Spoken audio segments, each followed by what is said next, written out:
Hey everybody, it's Nick here for Grayscale Gorilla. I am the Gorilla, and today I'm going to show you guys how to color grade your footage from your 5D, 7D, or one of your Nikons that shoots video. A lot of people have been getting these cameras that shoot really good video lately, and I've been asked a lot of questions about how to color correct it and how to make it look a little better than straight out of the camera.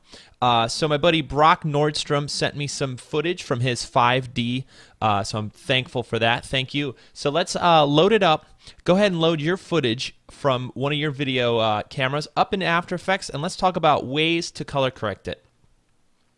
So here we are in After Effects. I brought in the movies here, and let's go ahead and just make a new composition by dragging the movie down here into this icon, and that's automatically going to make a composition the same length as the movie. So you can see we have this really cool, really shallow depth of field footage here, and it looks great, but it's a little flat and a little washed out. And this is pretty normal with any video straight from a camera or any photo really. In fact, a lot of color correction tips and tutorials you can watch about photo color correction can be used for video. In fact, a lot of the techniques I'm going to kind of go through right now are in my Photoshop for photographers training that I have for sale. So if some of this looks familiar, you may have seen it there. So check it out. So here we go. We have our footage. Let's just stop on a frame here. Something like, let's make sure we're in focus. That actually was pretty good. Something like that. The first thing I'm going to do is use an adjustment layer. So I'm going to go to New Adjustment Layer, which is going to put an adjustment layer on top of our video. And then over here, we're just going to do, let's just start with a basic levels for now. So the first thing you could do is use levels to kind of add some contrast. And you can see we have a lot of kind of washed out blacks here. There's really not a lot of black in the image. So we can actually pull in, and you can see we're adding a little contrast here. And we can actually pull up the whites just a bit. And then we could play with the gamma, maybe even darken it or brighten it, depending on the mood. With children, it works usually to kind of raise your gamma point, makes them look, young and it flattens, they have like brighter skin, kids do, so you might want to just kind of brighten it to accentuate that fact. So there we go. There's a little bit more contrast in that, and adding the contrast actually kicks up the saturation of some of the colors. But we may want to do a little bit more as far as saturation. So go ahead into Hue, and just kind of pump up some of the colors here. And that's a pretty basic look. You could see as we scrub through the footage, I'm going to turn it on and off. Here's the raw from the camera, and here's a kind of punched up look. So there's one look. I'm just going to name this contrast. It's kind of a basic, just kind of contrast pump and a little bit of saturation pump. So let's shut that off, and let's go through another look we can do really quick. Another adjustment layer, and we're going to grab my favorite curves, and we're going to start again with just kind of a basic saturation, contrast S-curve in curves. And this is really similar to what we did in the levels. So we're darkening it and brightening it on the whites, and then the gamma we're just going to pump up just a bit. Now this time what we're going to do is we're going to emulate kind of maybe a film technique. We're going to go into the blue channel and do something I use all the time, which is kind of dip the blues in the whites just a little bit. You're going to see the whites now, they're not white anymore. They're kind of this, faded color here. Kind of an off-white. I'm going to do the same with the blues. I'm going to pull the blues up. So now that adds a little bit of blues into our shadows. And that actually allows us to go a little bit darker with our main RGB curve here. So that's looking pretty good. Now with this look, I'm going to add a little bit of a vignette. I'm going to make this a little bit more dramatic. So let me show you how I make a vignette in After Effects. I'm going to go to Layer, New, Solid, and make a black solid, make it comp size, and we're just going to make it just a full layer here. Now I grab my pen tool, and I kind of get like an uneven line around it. You don't want to make it perfect. You just want to kind of make an uneven selection kind of around. That may be too much. Then what we do is in the mask, in the solid, this black solid, I'm going to hit M to see my mask, and I'm going to invert the mask. That gives us kind of a mat around it. And then from there, what we're going to do is feather the mask. So I'm going to hit F and just feather the mask until we get this nice vignette. That's a little dark for me, so I'm actually going to hit T for transparency, which pulls up the opacity keyframes, and I'm just going to turn that down. Now, I'm not animating anything yet. I'm just kind of setting the general balance. That looks pretty good, and I usually want my vignette below my color treatment, so the blacks in the vignette get adjusted by the curves. So again, if I turn that up, and I play with my blue and my curves, you're going to see the corner of that vignette starts to turn blue. Again, that's a little too dramatic. I'm going to turn all that back down, maybe 20%. But then again, so here's our second look if we kind of solo between the two. Straight, raw from the camera, and here's our kind of blue filmic effect look. Now, if you really want that film effect, you can actually apply a new adjustment layer and add a grain, which is under noise and grain here. You could say add grain, and then you have to turn the viewing mode to final output, and then adjust your layers there. You can see that adds kind of a randomness grain effect to it. So keep that in mind. I'm going to delete the grain layer here and just kind of keep our two adjustment layers. Okay, let's do the next look here. Add a new adjustment layer. I'm going to keep these here just so we can compare them all at the end, but you can do these all by themselves. This time I'm going to use Colorama. Now, Colorama could be kind of a confusing plugin because by default you turn it on and you get rainbow crap like this. That's rarely what you want unless you're making like an ICP video or something. So let me show you quickly what I use Colorama for. It's basically, if you've in Photoshop used a gradient, I think they call it gradient blend or gradient something. It's basically that. So let's get to a more normal color here. Solarize, no, leather maybe. Leather works. Leather, this preset basically says where it used to be black, let's make it this kind of blackish brown color. And then where it used to be white, let's make it this kind of amber reddish whatever color, right? So now you can see in the image we have this kind of it's kind of a cool look, but it's a little dramatic, right? Where I use Colorama is I kind of get a color I like, but then again I only use a little bit of a percentage, so maybe 30% or so. And under that, so we're going to make a new adjustment layer. Under that, we're going to get curves again. And I'm just going to add some contrast so we could start to see more of an effect. Okay, I'm not liking this kind of color here. Let's see if there's maybe a different one. Some of these are pretty... here's a sepia. That's not a bad idea. But I'm actually going to make this more of a blue in the highlights and maybe make this more of a blue in the shadows. Now this kind of does a similar effect. So in the transparency now we can actually play with how much of this we want to affect the look. And it's kind of a moody look here, but we can kind of adjust it to taste.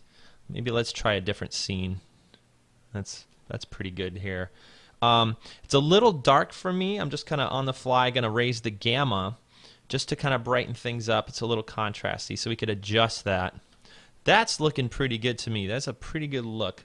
So here's the raw again, and here's the kind of affected version there. Now, what you can also do, instead of using curves, because you can come into curves and adjust, the green, add more color, add green in the shadows, and do all these things, which I encourage you to come in and play around with. But sometimes you just look at an image, and let me see if I can undo that. Okay, sometimes you just look at an image and go, man, that's pretty good, but I wish it was a slightly more, let's say, this looks a little red here. Maybe we just want to add more blue to the image, right? So here's a really easy way. You want to come in and grab a new solid and just make a blue solid. So, just kind of a light blue. There it is. And you may want to play around with some of these. Here, I hit this toggle switch modes here to go to my blending modes. And from here, you want to play around. Maybe with a screen or overlay is pretty good for color. There's actually one called color as well that works really well. Color kind of does what Colorama did, which is kind of color the whole image based on the color that you picked on the solid. But again, like most effects, you don't want them 100%. Usually, I kind of play around with the opacity to kind of dial in the effects. So this is actually what I want. See, here's the original, and now with just a little bit of blue, we start to add a little bit more mood to it. And again, nothing's ever final, so I'm actually going to come back and add a little bit more darkening contrast in here. This is kind of a moody one too. Keep the gamma high. Really touchy here. But it's those little details that matter. It's always dependent on your footage. So again, if these settings aren't working for your footage, you just may need to adjust your gamma a little bit, adjust your black levels.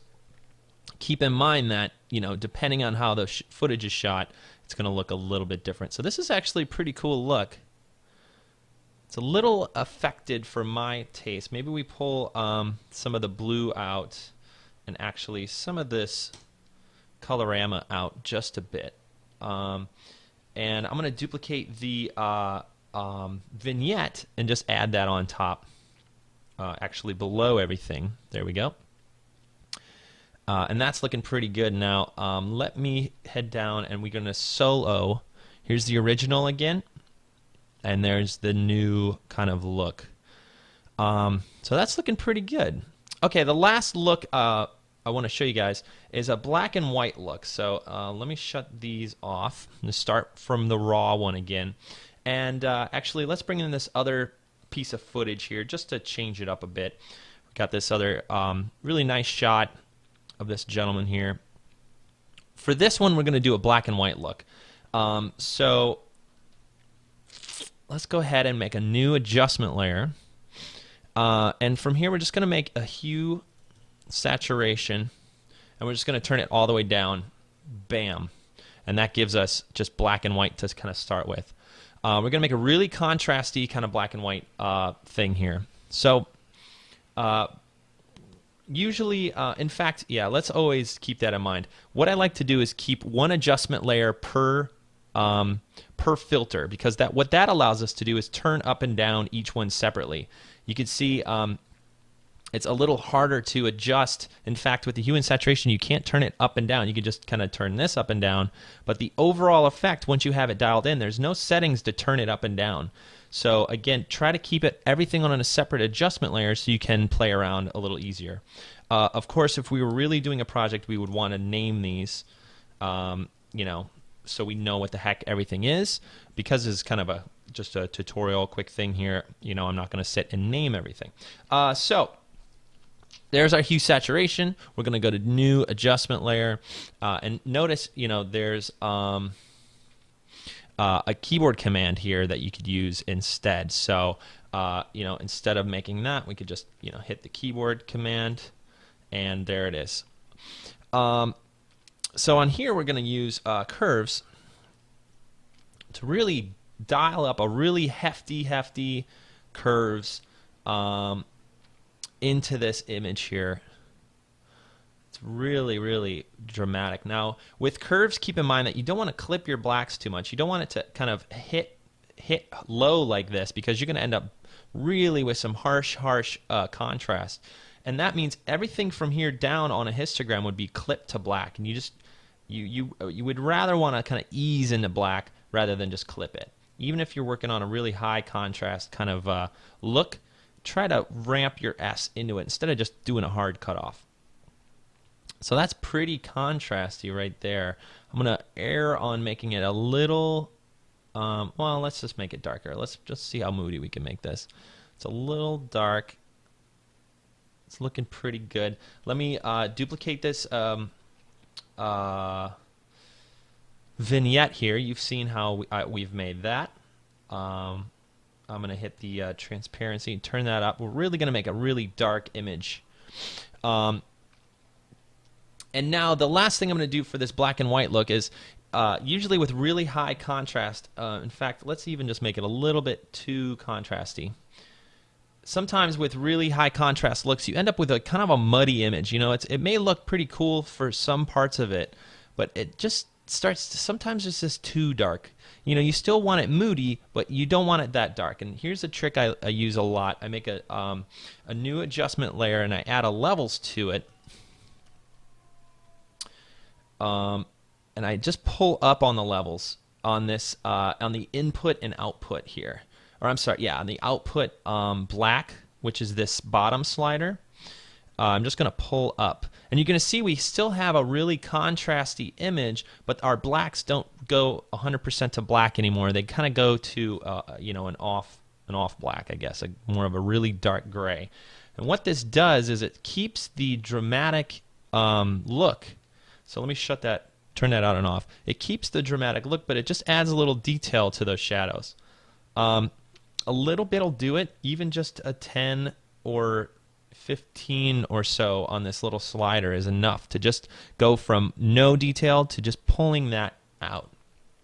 So, and then again, we can kind of play with our vignette.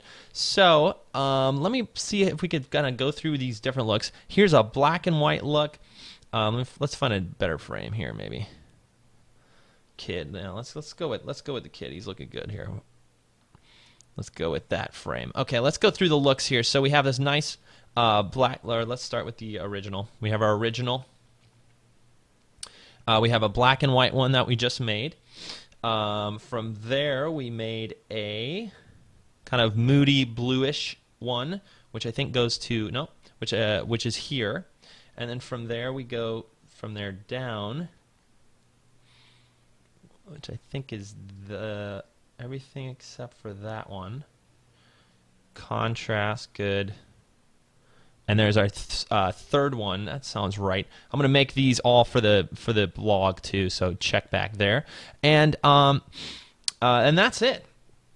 So there's some looks to play around with. We used Colorama, we used levels, we used curves, we used solids, and we also used hue and saturation and a vignette made out of a black solid to do some basic color corrections on your footage that comes from your 5D, 7D, or some of the new Nikons, like I think the 5000 does it, and any cameras into the future.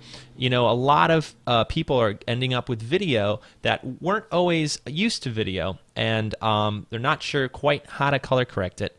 And you could do it with Photoshop, but After Effects is kind of an easy way to see it, you know, in motion. So that's it.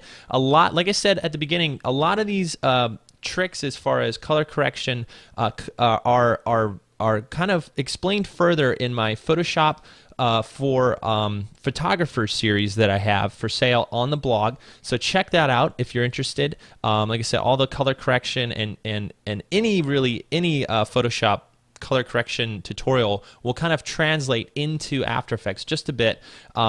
Especially when it comes to the basics like curves, levels, hue and saturation, and stuff like that. So again, I go into more detail on the training. Check that out if you're interested. And if you have a suggestion for an After Effects tutorial or a Photoshop tutorial that you want to see here, please drop it in the comments, and hope to see you guys really soon. Thanks again for watching. Bye.